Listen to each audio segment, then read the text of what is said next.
The crystalline spires of Zorethium Prime sparkled like frozen flames under the light of 3 setting suns. In the grand observatory, Chief Astronomer Lyra Telvar adjusted her auxiliary sensory membranes, trying to convince herself that the readings were wrong. They weren't.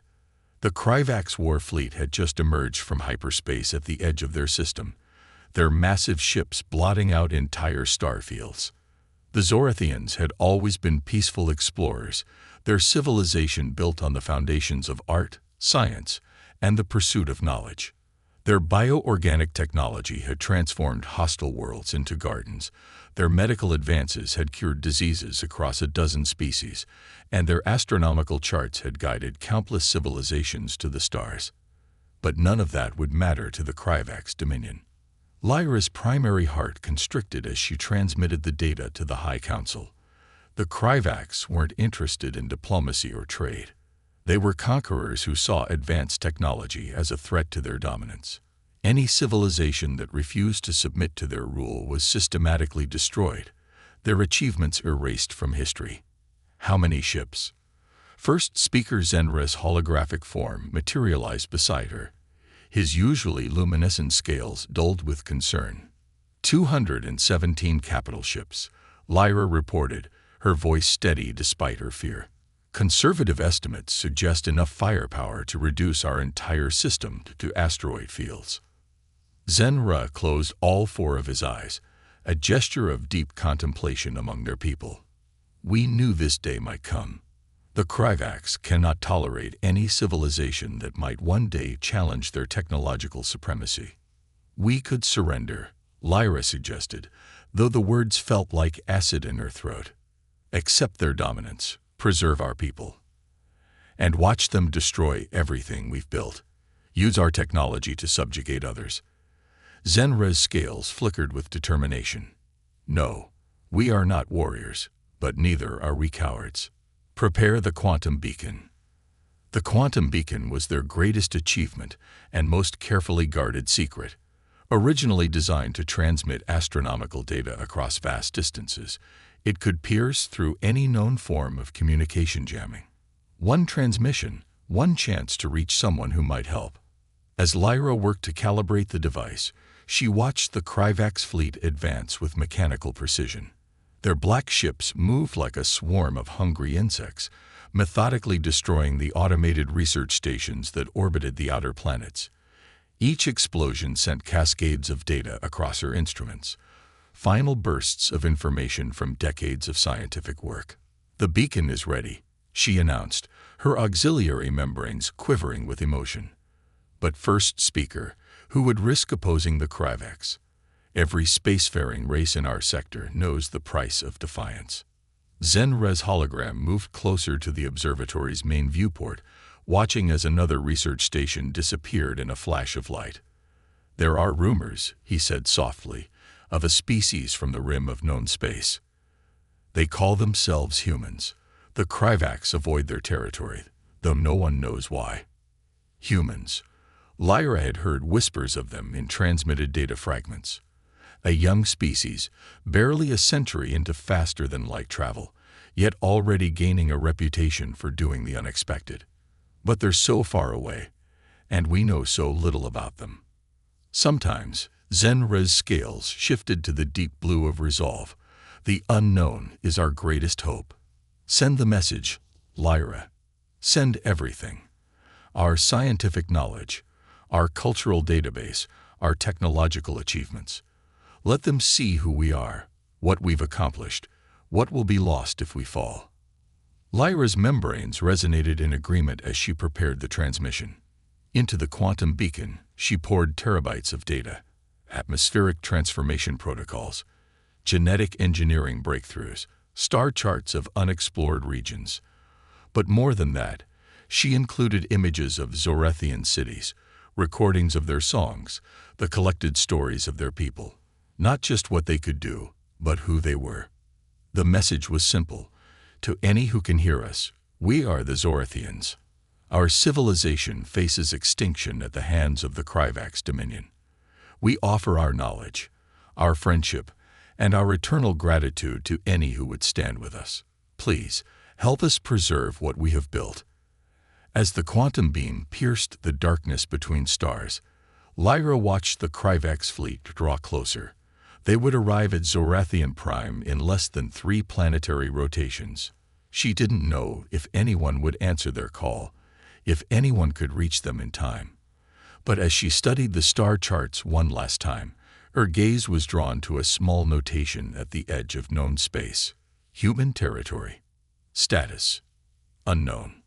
Perhaps, she thought, the unknown was exactly what they needed. Admiral Helena Santos stood motionless before the holographic display in the Earth Defense Force Command Center, her weathered features illuminated by the swirling data streams of the Zorathian transmission. The quantum burst had arrived just hours ago, carrying within it not just a plea for help, but an entire civilization's legacy. Their technological achievements are remarkable. Dr. James Chen, the EDF's chief scientist, manipulated the holographic readouts with practiced precision. Their bioorganic engineering alone could revolutionize our terraforming projects. The medical applications would save billions of lives. If there are any Zorathians left alive to help us implement it, Santos replied, her voice tight with controlled anger. She'd seen this pattern before. Peaceful civilizations destroyed by those who mistook technological advancement for weakness. What's the status of the dreadnought? Captain Michael O'Connor's hologram flickered to life beside her. The EDS Titan is ready, Admiral. We completed our final systems check an hour ago. She's the most powerful ship humanity has ever built, but we haven't had time to run full combat trials. Santos nodded slowly. The Titan represented humanity's response to discovering they weren't alone in the galaxy. Nearly 2 kilometers long, powered by experimental dark matter reactors, and armed with weapons that pushed the boundaries of known physics. They'd built her hoping they'd never need to use her full capabilities. The Security Council is still debating. General Richards interjected from his position at the conference table. This would be our first direct military intervention in an alien conflict. The political ramifications will be irrelevant if we let another peaceful civilization be annihilated. Santos cut him off. She turned to the quantum communications specialist. How long would it take the Titan to reach Zorathian Prime? At maximum quantum drive output, 36 hours, the specialist replied. But Admiral, the Kryvax will reach their homeworld in less than 72. Even if we launch immediately, we'll be cutting it close. Santos finished. She studied the tactical projections, mind racing through scenarios, and will be significantly outnumbered. 217 to 1, O'Connor confirmed. Though if the Zorathian data on Kryvax ship capabilities is accurate, the Titan's advanced shielding and weaponry might help even the odds. Santos felt the weight of the decision pressing down on her. Humanity had been cautious since reaching the stars, building their strength quietly, avoiding major conflicts. But this moment felt different. The Zorathians hadn't just sent technical data. They'd shared their art, their music, their stories. They'd trusted humanity with their very essence. Dr. Chen, she turned to the scientist. How long would it take to integrate some of the Zorathian bioorganic principles into our existing systems? Chen's eyes widened as he caught her meaning. If we focus on their atmospheric manipulation technology, maybe 20 hours. But Admiral, adapting alien tech during combat conditions is exactly the kind of impossible task humans excel at. Santos finished. She straightened. Decision made. Captain O'Connor, prepare the Titan for immediate departure. Dr. Chen, you're going with them. I want every scientist who can contribute to this integration effort aboard within the hour. Admiral. Richard stood. I must formally object. The Security Council will have my resignation if they want it, Santos replied calmly. But first, they'll have to witness humanity standing by its principles. She turned to O'Connor's hologram. Captain, your orders are simple. Reach Zorathian Prime and protect its people by any means necessary. Show the galaxy that humanity rewards trust with action. O'Connor's hologram saluted. Understood, Admiral. And the Kryvax fleet. Santos' expression hardened. Show them why peaceful species shouldn't be underestimated. Dismissed.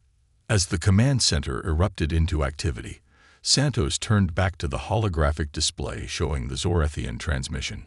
Among the technical data and cultural archives, she noticed a simple artistic rendering, a Zorethian child looking up at the stars.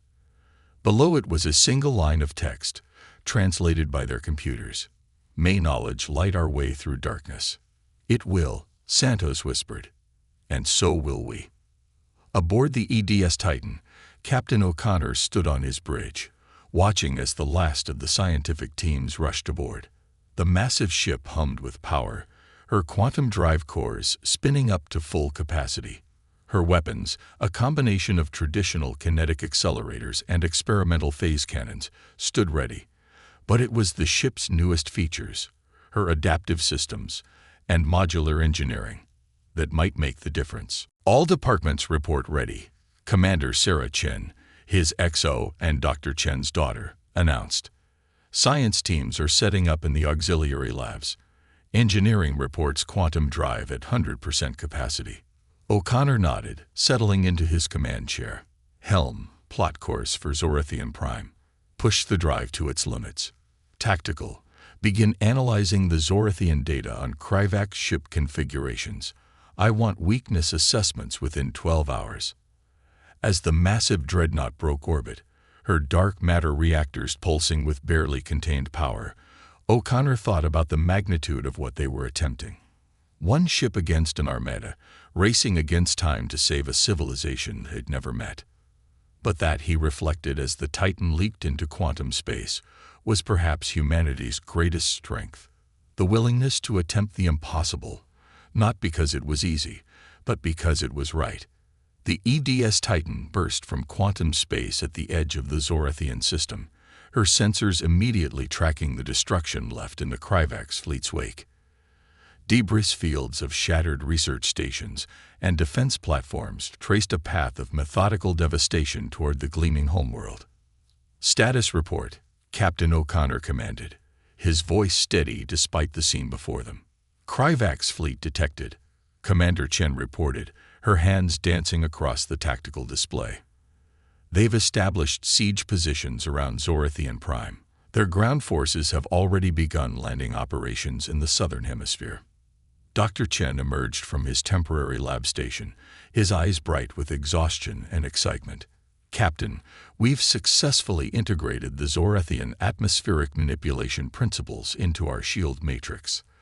The modifications are untested, but theoretically, theory will have to do.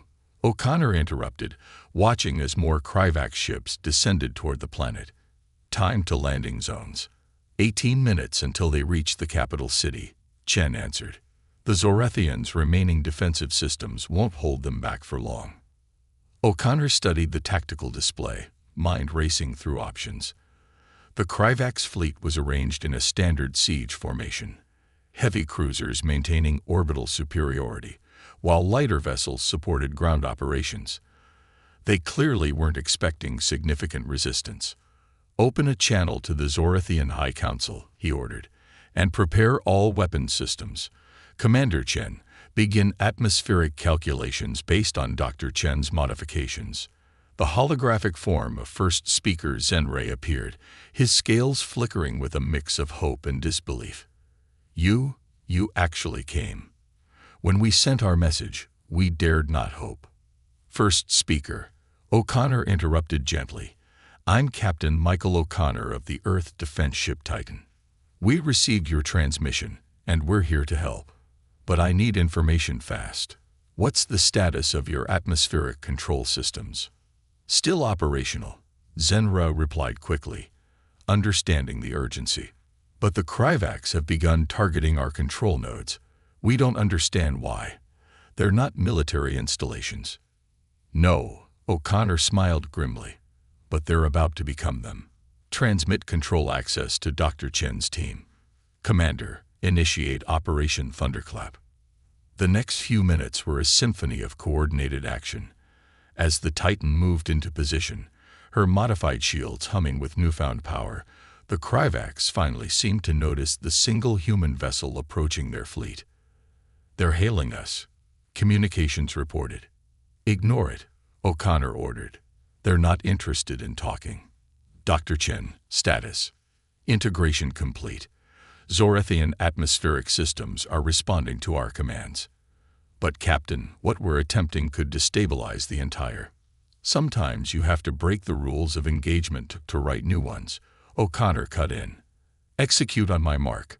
The Kryvax fleet was already moving to intercept, their black ships turning with mechanical precision to face this new threat. Their first volley of plasma torpedoes streaked across space, only to dissipate harmlessly against the Titan's modified shields. Mark. What happened next would be studied in military academies across the galaxy for generations. The Titan's modified shield system, combined with the Zorathian atmospheric control network, created a cascading wave of precisely calculated pressure differentials in the upper atmosphere. The effect on the Kryvax landing forces was catastrophic. Their ships, designed for the vacuum of space and standard atmospheric conditions, suddenly found themselves caught in artificial storms of impossible intensity. Vessels tumbled out of formation as localized pressure waves crushed their hull integrity. The few that managed to maintain stability found their weapons suddenly firing wide, their targeting systems unable to compensate for the rapidly shifting atmospheric conditions. "Phase cannons, target their command and control ships," O'Connor ordered. "Fire as they cross the pressure boundaries." The Titan's experimental weapons spoke, each shot timed perfectly to strike when the Kryvax ships were most vulnerable. Vessels that had survived countless battles against conventional forces found their legendary shields useless against weapons that simply phased through them, materializing inside their hulls. "Kryvax ground forces are in full retreat," Commander Chen reported, unable to keep the satisfaction from her voice. "Their landing operations have been completely disrupted." But O'Connor knew this was just the beginning. The main Kryvax fleet was already moving to respond, their larger ships less affected by the atmospheric manipulation. "Begin Phase 2.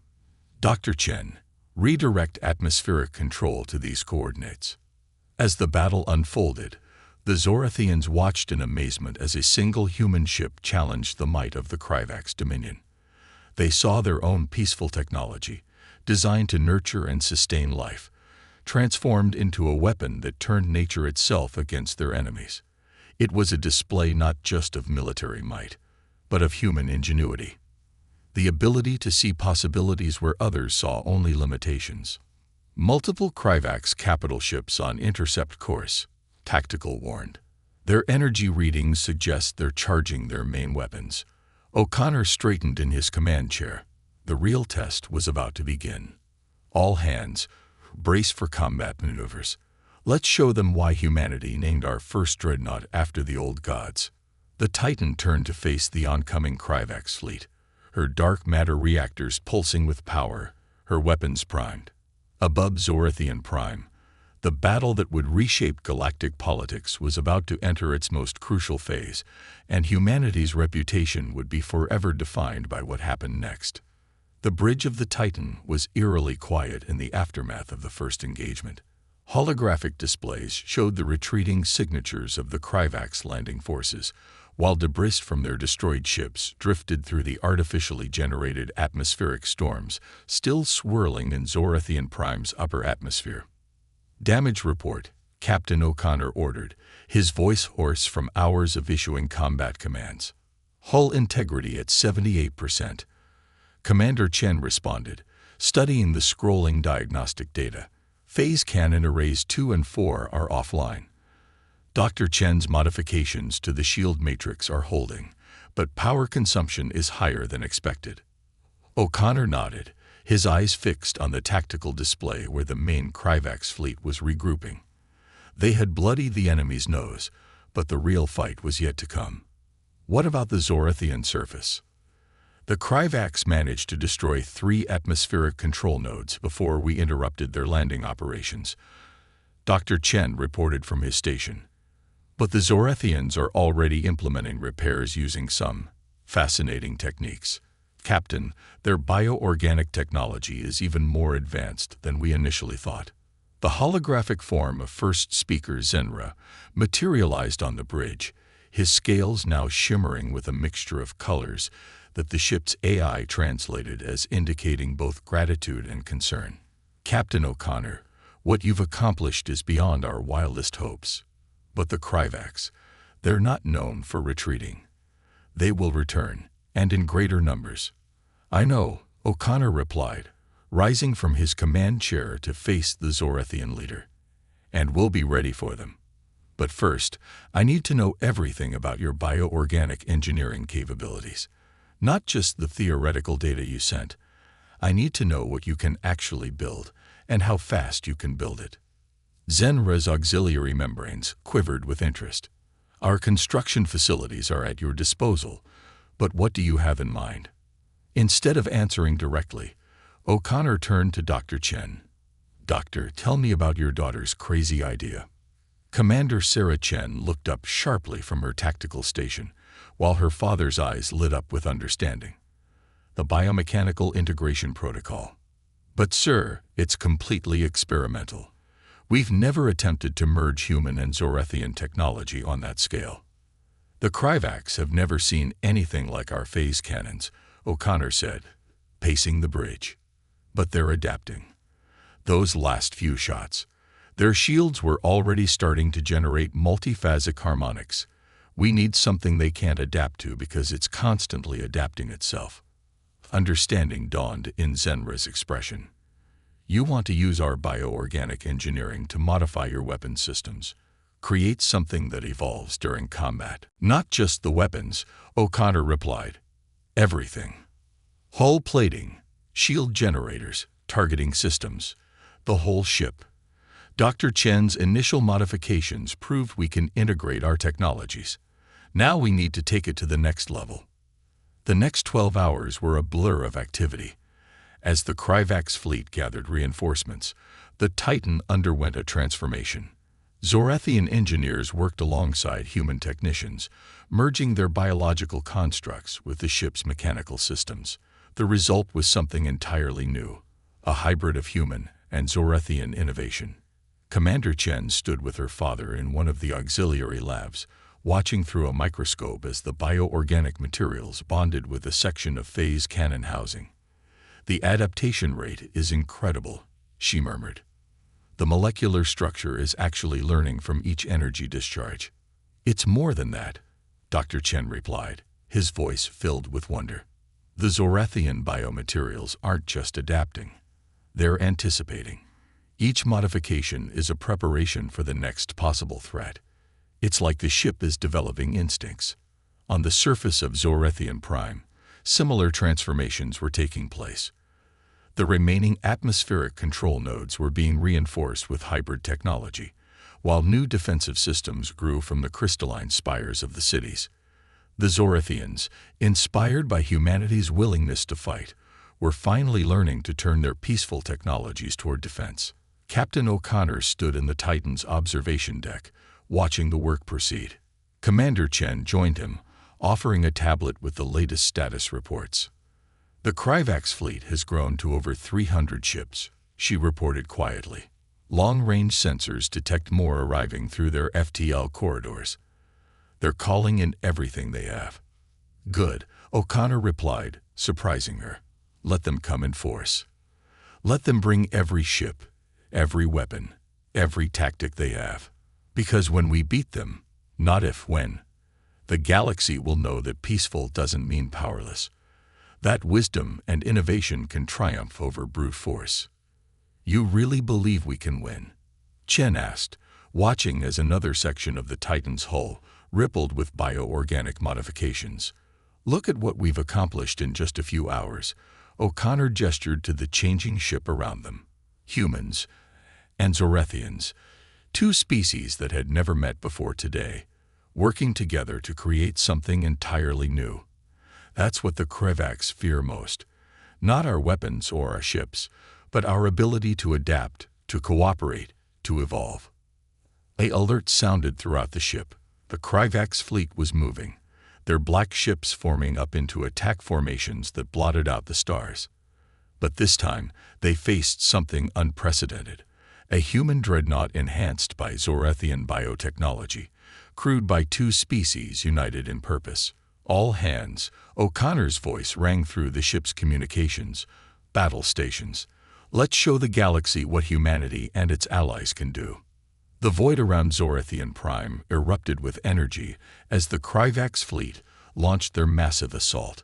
Hundreds of black ships moved in perfect formation, their weapons charging with enough power to reduce planets to ash. But they faced something unprecedented, a hybrid vessel that defied their understanding of what was possible. The EDS Titan hung in space, her hull now a shifting marvel of biomechanical engineering.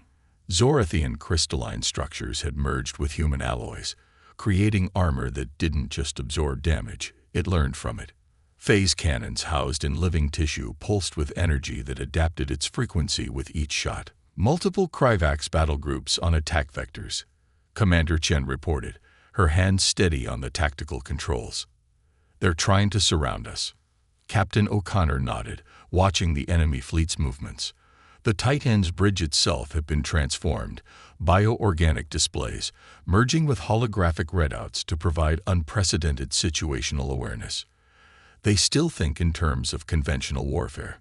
Show them why that's a mistake. Execute Pattern Omega. The Titan moved with impossible grace for a ship its size, its hybrid systems allowing it to react with near-organic reflexes. As the first wave of Kryvax weapons fire approached, the ship's modified shields didn't just block the attack. They absorbed the energy patterns, analyzed them, and adapted. Shield adaptation successful. Dr. Chen called out from his station. The biomatrix is already developing countermeasures for their next attack pattern. The battle that followed would reshape galactic warfare forever. The Kryvax, masters of overwhelming force, found themselves facing an opponent that evolved faster than they could adapt. Every tactic they employed was countered, every advantage nullified by the merger of human ingenuity and Zorethian biotechnology. Their flagship is altering course, Commander Chen announced. They're charging their main weapon array. Energy readings are off the scale. As expected, O'Connor replied calmly. Dr. Chen, initiate the final phase. Let's show them why you don't underestimate peaceful species. The Zorethian atmospheric control network, now enhanced with hybrid technology, sprang to life. But instead of manipulating air pressure, it began influencing something far more fundamental, the quantum field itself. The Zorethians' deep understanding of natural forces, combined with humanity's willingness to push boundaries, created something unprecedented. A wave of quantum distortion rippled out from Zorethian Prime, intersecting with the Titan's modified weapon systems. The ship's phase cannons fired, but what emerged wasn't just energy. It was a cascade of possibilities, each shot existing in multiple states simultaneously until it struck its target. Kryvax shields, designed to stop conventional weapons, proved useless against attacks that technically never existed until they hit. Ships began falling out of formation as their systems tried to defend against weapons that defied physical laws as they understood them. Message from the Kryvax flagship. Communications reported. They're requesting terms of surrender. A hush fell over the Titan's bridge. The Kryvax, who had terrorized peaceful civilizations for centuries, were standing down. First speaker Zenra's hologram appeared, his scales shimmering with colors of joy and disbelief. How do you wish to proceed, Captain? The Zorethian leader asked. O'Connor stood from his command chair, addressing both his crew and the Zorethian leader. We accept their surrender, but with conditions. The Kryvax will withdraw from all occupied territories. They will recognize the sovereignty of every civilization they threatened, and they will learn that true strength lies not in domination, but in cooperation. As the Kryvax fleet began their retreat, their once mighty armada now humbled by a single hybrid ship, the implications of what had happened began to spread across the galaxy. The message was clear. Peaceful did not mean powerless. Knowledge and cooperation could triumph over force and fear.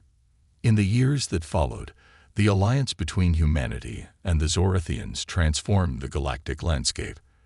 Their combined technologies created new possibilities for exploration, healing, and growth. The Titan, first of her kind, became a symbol of what could be achieved when different species worked together. On Zorethian Prime, a new monument was built, a massive crystalline structure showing two hands of different species joined together, reaching for the stars. Below it, in both human and Zorethian script, were written the words that would define a new era. In unity, we find strength. In peace, we forge power. In understanding, we build tomorrow. Captain O'Connor stood with Commander Chen and Dr. Chen on the Titan's observation deck, watching the sun rise over Zorethian Prime one last time before they began their journey home. The ship's hybrid systems hummed around them, a constant reminder of what they had achieved. "Do you think they understand?" Commander Chen asked quietly. "The Kryvax, I mean.